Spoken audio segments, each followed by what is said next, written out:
জীবনের এতগুলো বছর পার করে বুঝলাম আমি এখনো মানুষ চিনতে পারিনি।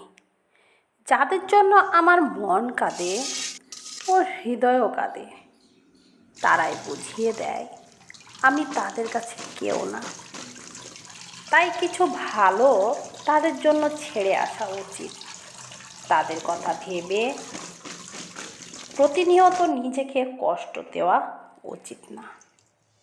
আমি সব সময় তাদের ভালোর জন্য ভাবি, আর তারা আমাকে মনেই রাখে না। এগুলো যখন আমি বুঝতে পারি তখন আমার খুব কষ্ট লাগে।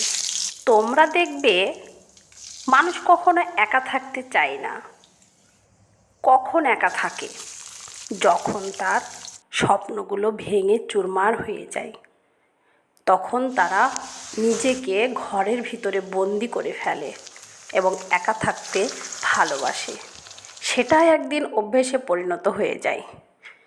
তখন তার বাইরের দিকে তাকানোর মতো মন থাকে না। কিন্তু তোমরাই ভেবে বলো, এটা কি ঠিক?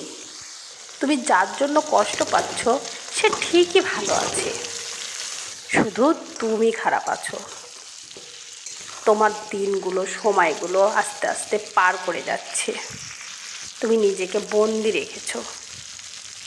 সে দেখো কত সহজে সব কিছু করে বেড়াচ্ছে, নিজেকে তৈরি করছে। তুমি কি পারবে না এইগুলো থেকে বেরিয়ে আসতে?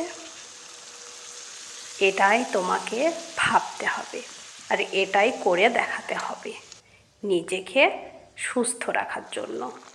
নিজের পায়ে দাঁড়াও, নিজে ভালো থাকো। কে কি বললো, কে কি করলো, এদিকে তাকাতে যাবে না। সবাই সুস্থ থাকবে।